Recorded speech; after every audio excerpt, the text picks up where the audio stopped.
ইন্নামাল মুমিনুনা আল্লাযীনা আমানু বিল্লাহি ওয়া রাসূলিহি ثم لم يرتابوا وجاهدوا بأموالهم وأنفسهم في سبيل الله أولئك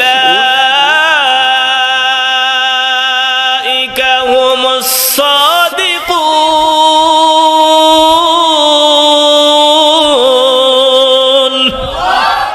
যদি ঈমানের দাম আমরা বুঝতাম তাইলে ঈমানের মুমিনদের গুণাবলীর বয়ান করতে গিয়া আয়াতগুলো শোনাইতেছে আরো আগ্রহ উদ্দীপনা আমাদের থাকতো।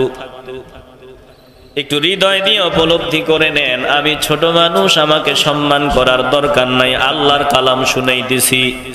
আল্লাহ ইমানদারদের পরিচয় দেয়, মুমিন কারা আল্লাহ তাআলা জানায় দেয়। আল্লাহ বলেন ইন্নামাল মুমিনুনাল্লাযীনা আমানু বিল্লাহি ওয়া রাসূলিহি। আল্লাহ বলেন মুমিন তো আসলে তারাই যারা আমি আল্লাহ আমার রাসূলের উপর ঈমান এনেছে। মুমিন বললেই মুমিন হওয়া যাবে না, আল্লাহর দফতরে মুমিন হিসাবে পরিগণিত হওয়া লাগবে। এ মুসলমান নবীর আশিকের দল, কলিজাটা নরম করিয়া ঈমানের আওয়াজ দিয়া বলেন আল্লাহ আল্লাহর রাসূলের দফতরে মুমিন হিসাবে পরিগণিত হতে চাই কি চাই না? আল্লাহ তাআলা বলেন মুমিন তো তারাই যারা ঈমান এনেছে আমি আল্লাহর উপর আমার রাসূলের উপর। এরপরে আল্লাহ বলেন সুম্মা লাম ইয়ারতাবু ওয়াজাহাদু বিআমওয়ালিহিম ওয়া আনফুসিহিম ফি সাবিলিল্লাহ। আল্লাহ তাআলা বলেন যারা আমার উপরে আমার রাসূলের উপর ঈমান এনেছে, এরপরে সুম্মা লাম ইয়ারতাবু, কোনো সন্দেহ সংশয়ে লিপ্ত হয় নাই আমার ব্যাপারে, আমার রাসূলের ব্যাপারে কোন সন্দেহ তাদের ভিতরে নাই। একটু দিল থেকে ঈমানের আওয়াজে বলবেন আল্লাহর কথায় নবীর কথায় কোন সন্দেহ আছে? কোন দুর্বলতা আছে? কোন সন্দেহ নাই। ঈমানওয়ালা বান্দার পরিচয় আল্লাহ দেয় যে ঈমানওয়ালা তো তারা, মুমিন তো তারা যারা আমার উপর আমার রাসূলের উপর ঈমান এনেছে। সুম্মা লাম ইয়ারতাবু, এরপর কোন সন্দেহ সংশয় লিপ্ত হয় নাই। আল্লাহর কালাম থেকে বান্দা কোনো নির্দেশ পেয়েছে, কোনো চিন্তা বান্দা করে না। আল্লাহর হাবিবের কোনো নির্দেশ, আল্লাহর হাবিবের কোনো কথা বান্দার সামনে তুলে ধরা হয়েছে, বান্দা যুক্তিতে মিলায় না। যুক্তিতে মিললে মানি, যুক্তিতে না মিললে মানি না। দেখি আমগো বিজ্ঞান কি কয়, বিজ্ঞানের সাথে মিললে মানি, নইলে মানি না। আল্লাহ আল্লাহর রাসূলের কথা মানতে গিয়া এরা যুক্তিতে মিলায় না, বিজ্ঞানের সাথে মিলায় না, বরং আল্লাহ আল্লাহর রাসূলের কথা একটা বিনা বাক্যে তারা বলে কোন আল্লাহ যা বলেছেন সব সত্য, নবী যা বলেছেন সব সত্য। আল্লাহ তাআলা বলেন এরপরে ওয়াজাহাদু বিআমওয়ালিহিম ওয়া আনফুসিহিম ফি সাবিলিল্লাহ। আমার কথাকে প্রতিষ্ঠিত করার জন্য, আমার দ্বীনকে প্রতিষ্ঠিত করার জন্য যারা আমার পথে জান এবং মাল দিয়া লড়াই করে, আল্লাহ বলেন এরাই হলো সত্যবাদীদের দল। উলাইকা হুমুস সাদিকুন।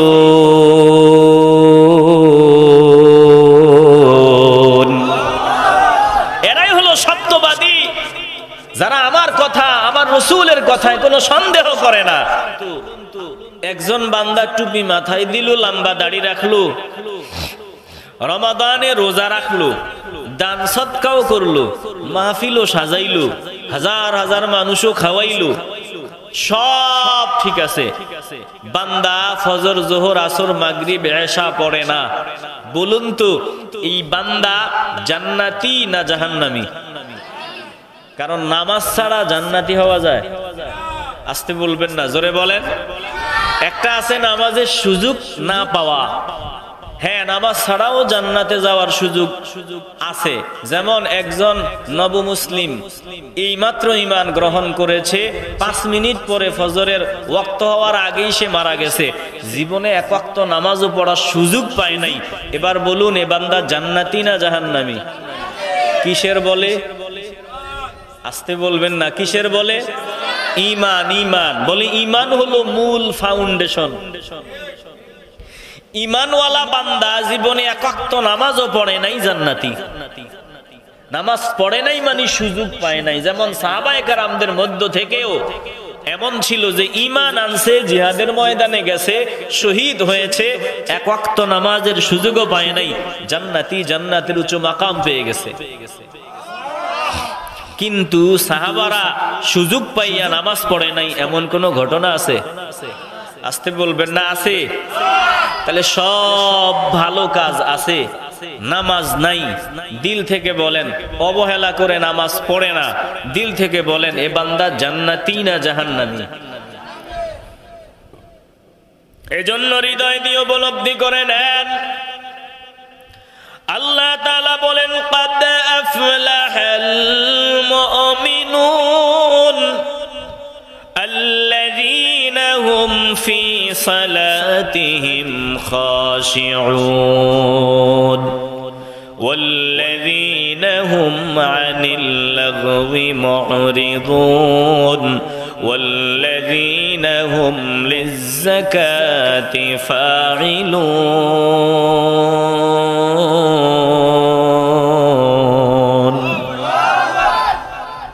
আল্লাহ তাআলা বলেন, নিঃসন্দেহে মুমিনরা সফল হয়ে গেছে। অবশ্যই মুমিনরা সফল, ঈমানওয়ালা বান্দারা সফল। ঈমান হলো মানুষের মূল ফাউন্ডেশন, ঈমান হলো মূল ফাউন্ডেশন। একজন ঈমানওয়ালা বান্দা জান্নাতে যাবে, কোনো না কোনো সময়ে জান্নাতে যাবে। ভালো করে খেয়াল করবেন, একটু আগে বলেছে নামাজ না পড়লে জান্নাতে যাওয়ার সুযোগ নাই। বলে ঈমানওয়ালা বান্দা নামাজ না পড়লেও বান্দার ভিতরে নিয়ত ছিল, আমি আজকে নয় আগামী দিন তওবা করে নামাজ পড়া শুরু করব। যে ঈমানওয়ালা বান্দাকে জিজ্ঞাসা করা হয়, ফজর কেন পড়লা না, যোহর কেন পড়ো না, মাগরিব কেন পড়ো না, নামাজের সময় আজান হয়, নামাজ পড়ো, চলো মসজিদে চলো, বান্দা মাথাটা নত করে মুস্কি হাসি দিয়া বলে দোয়া করবেন যাতে পড়তে পারি। বান্দা গাদ্দারি করে না যে নামাজ লাগবে না, নামাজের দরকার নাই, বান্দা এমন কথা বলে না। এই রকম মুমিন কোনো না কোনো সময়ে জান্নাতে যাবে, তবে জাহান্নামের আগুনে জ্বলে পুড়ে এরপরে জান্নাতে যাবে। দিল থেকে ঈমানের আওয়াজ দিয়া বলবেন, জাহান্নামের আগুন কি সহ্য করা সম্ভব? তাইলে নামাজ বাদ দেওয়া কিভাবে সম্ভব? জাহান্নামের সবথেকে হালকা আযাবটা কেমন? আল্লাহর নবী বলেন, আহওয়ানু আহলিন নার আযাবান আবু তালিবিন। আল্লাহর নবী বলেন, শুনো, যত লোক জাহান্নামী যাবে, যত লোক জাহান্নামী হবে, সবথেকে হালকা আযাব হবে আবু তালেবের। কেমন হালকা আযাব? বলে, ওয়াহুয়া মুতানাইলুম বিনাইলাইন, তার দুই পায়ে দুইটা আগুনের জুতা পরায়া দেওয়া হবে। ইয়াগলি মিনহুমা দিমাগুহু, বলে আগুনের জুতার তাপে তার মাথার মগজগুলো টকবক টকবক করে উতরাইতে থাকবে, ফুটতে থাকবে। আল্লাহ নবী বলেন, এটা হলো জাহান্নামের সবথেকে হালকা আযাব। এ মুসলমান নবীর আশিকের দল, একটা জবানও বন্ধ হবে না বলেন, জাহান্নামের কঠিন আযাব কি সহ্য করা সম্ভব? হালকা আযাব যেটা, আগুনের দুইটা জুতা, এই আযাবও কি সহ্য করা সম্ভব? তাহলে এ কথা বলার সুযোগ কোথায় যে নামাজ না পড়লেও এক সময় জান্নাতে যাব? দিল থেকে আওয়াজ দিবেন, বলেন আজকের পর এমন কথা বলা যাবে? নামাজ না পড়লেও জান্নাতে যাব, এমন কথা বলবো? ঈমান বড় দামি দৌলত, ঈমান হলো মূল ফাউন্ডেশন। ঈমানওয়ালা বান্দার দাম, দুনিয়াতে যত বেঈমান মুশরিক আছে, সব ভাবে ঈমান মুশরিকদের ভালো কাজগুলো যদি একত্রিত করা হয়, দিল দিয়ে অনুধাবন করবেন কি বলতেছি, খেয়াল করে নেবেন। ধরেন মুশরিক বেঈমান ইহুদি খ্রিস্টান দুনিয়ার সব বেঈমানরা মিলিয়া যত ভালো কাজ করে একজন না, সব ভালো কাজ যদি জমা করেন তারপরেও ঈমানওয়ালা একজন গুনাহগার বান্দার আমার আল্লাহর কাছে অনেক দাম। একটু আওয়াজ দিয়ে বলবেন না সুবহানাল্লাহ। একজন বেঈমান যত ভালো কাজ করুক তার এগুলো ভালো কাজই না, কেন? তার তো ঈমানই নাই। ঈমানওয়ালা বান্দা, এই বান্দাটা নিকৃষ্ট হলেও গুনাহগার হলেও ঈমান থাকার কারণে বান্দা কেন দামি? বলে একজন মুশরিক যখন মুসিবতে পড়ে তখন তুলসী গাছের কাছে প্রার্থনা করে, একজন মুশরিক যখন মুসিবতে পড়ে গাভীর কাছে প্রার্থনা করে, গাছের কাছে প্রার্থনা করে। কেউ বা ওই আগুনের পূজা করে, কেউ বা সূর্যের পূজা করে, কেউ বা সাপের কাছে প্রার্থনা করে, কেউ বা মনসা দেবীর কাছে প্রার্থনা করে। বলে একজন মুসলমান যে বান্দা চুরি করতে গেল মুসিবতে পড়ে যায় কিনা আল্লাহ আল্লাহ ডাকা আরম্ভ করিয়া দেয়, সে শিরিক করে না, বেঈমানরা শিরিক করে। এজন্য একজন মুমিন গুনাহগার হলেও বেঈমানদের থেকে অনেক দামি। জোরে কোন সুবহানাল্লাহ। ঈমান অনেক দামি নেয়ামত, অনেক দামি দৌলত। বলেন এই ঈমান আমাদেরকে দিয়েছেন কে? আস্তে বলবেন না, জবান খুলে বলেন। যে আলোচনা শুরু হয়েছে আর শেষ হবে, খুব লম্বা চড়া আলোচনা হবে না, হয়তো 10টা 30 মিনিট পর্যন্ত বয়ান করব। কষ্ট হবে? বলুন, ঈমানের আওয়াজে বলুন, আমাদের কি ঈমানের দৌলত দিয়েছেন কে? এটা পাইয়ে আমরা খুশি না? ঈমান পেয়ে আমরা খুশি না? ঈমান ছাড়া জান্নাতে যাওয়ার সুযোগ নাই।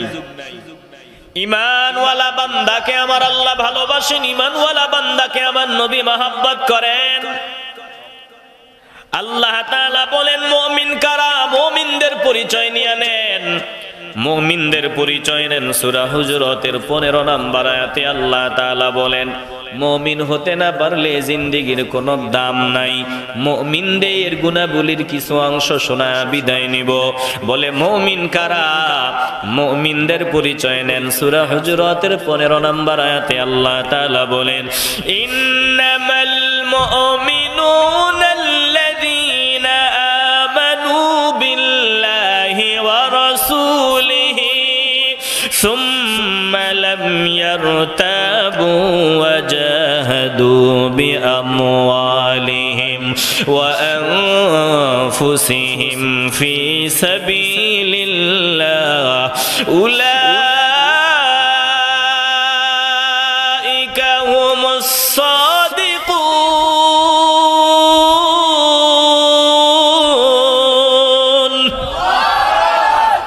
আসলে ঈমানের দাম আসেনি আমাদের কাছে? আস্তে বলবেন না, জবান খুলে বলেন, আসেনি? কই ঈমানের দাম? আমাদের কাছে তো দুনিয়ার নেতাদের দাম, আমাদের কাছে দুনিয়ার সম্পদের দাম, আমাদের কাছে দুনিয়ার দাম। ঈমানের কোনো মূল্য আমাদের কাছে নাই। যদি ঈমানের দাম আমরা বুঝতাম তাইলে ঈমানের এই যে ঈমানের মুমিনদের গুণাবলীর বয়ান করতে গিয়া আয়াতগুলো শোনাইতেছে আরো আগ্রহ উদ্দীপনা আমাদের থাকতো। একটু হৃদয় দিয়ে উপলব্ধি করে নেন, আমি ছোট মানুষ, আমাকে সম্মান করার দরকার নাই। আল্লাহর কালাম শুনাইতেছি। আল্লাহ ঈমানদারদের পরিচয় দেয়, মুমিন কারা আল্লাহ তাআলা জানায় দেয়। আল্লাহ বলেন ইন্নামাল মুমিনুনাল্লাযীনা আমানু বিল্লাহি ওয়া রাসূলিহি। আল্লাহ বলেন মুমিন তো আসলে তারাই, ভালো করে খেয়াল করেন। আল্লাহ বলেন মুমিন তো আসলে তারাই, মুমিন তো তারাই যারা আমি আল্লাহ আমার রাসূলের উপর ঈমান এনেছে। মুমিন বললেই মুমিন হওয়া যাবে না, আল্লাহর দফতরে মুমিন হিসাবে পরিগণিত হওয়া লাগবে। এ মুসলমান নবীর আশিকের দল, কলিজাটা নরম করিয়া ঈমানের আওয়াজ দিয়া বলেন আল্লাহ আল্লাহর রাসূলের দফতরে মুমিন হিসাবে পরিগণিত হতে চাই কি চাই না? আল্লাহ তাআলা বলেন মুমিন তো তারাই যারা ঈমান এনেছে আমি আল্লাহর উপর, আমার রাসূলের উপর। এরপরে আল্লাহ বলেন সুম্মা লাম ইয়ারতাবু ওয়াজাহাদু বিআমওয়ালিহিম ওয়া আনফুসিহিম ফি সাবিলিল্লাহ। আল্লাহ তাআলা বলেন যারা আমার উপরে আমার রাসূলের উপর ঈমান এনেছে এরপরে সুম্মা লাম ইয়ারতাবু কোনো সন্দেহ সংশয়ে লিপ্ত হয় নাই, আমার ব্যাপারে আমার রাসূলের ব্যাপারে কোনো সন্দেহ তাদের ভিতরে নাই। একটু দিল থেকে ঈমানের আওয়াজে বলবেন আল্লাহর কথায় নবীর কথায় কোনো সন্দেহ আছে? কোনো দুর্বলতা আছে?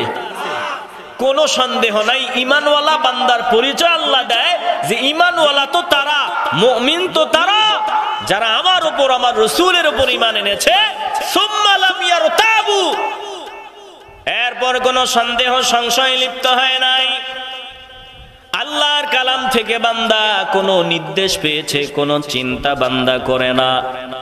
আল্লাহর হাবিবের কোনো নির্দেশ, আল্লাহর হাবিবের কোনো কথা বান্দার সামনে তুলে ধরা হয়েছে, বান্দা যুক্তিতে মিলায় না। যুক্তিতে মিললে মানি, যুক্তিতে না মিললে মানি না। দেখি আমগো বিজ্ঞান কি কয়, বিজ্ঞানের সাথে মিললে মানি, নইলে মানি না। আল্লাহ আল্লাহর রাসূলের কথা মানতে গিয়া এরা যুক্তিতে মিলায় না, বিজ্ঞানের সাথে মিলায় না, বরং আল্লাহ আল্লাহর রাসূলের কথা একটা বিনা বাক্যে তারা বলে কোন আল্লাহ যা বলেছেন সব সত্য, নবী যা বলেছেন সব সত্য। আল্লাহ তাআলা বলেন এরপরে ওয়াজাহাদু বিআমওয়ালিহিম ওয়া আনফুসিহিম ফি সাবিলিল্লাহ, আমার কথাকে প্রতিষ্ঠিত করার জন্য, আমার দ্বীনকে প্রতিষ্ঠিত করার জন্য যারা আমার পথে জান এবং মাল দিয়া লড়াই করে, আল্লাহ বলেন এরাই হলো সত্যবাদীদের দল। উলাইকা হুমুস সাদিকুন,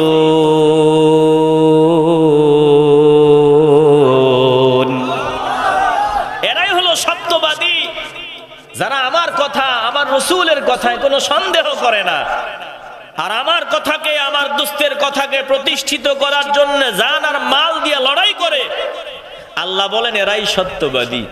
আওয়ামী লীগ, বিএনপি দল করনেওয়ালা আমগো দেশে মানুষ আসেনি? কথা কয় না, আসেনি? বলে দলের নেতার কথাকে প্রতিষ্ঠিত করার জন্য জীবন দেওয়ার মতো লোক নাই? কথা কয় না, অভাব নাই। আল্লাহ বলে যারা আমার দল, এরা আমার কথা যখন তারা শুনে কোনো সন্দেহ করে না, কোনো সংশয় লিপ্ত হয় না, বরং আমার কথাকে প্রতিষ্ঠিত করার জন্য জীবন আর সম্পদ দিয়া তারা লড়াই করে, এরাই হলো সত্যবাদী।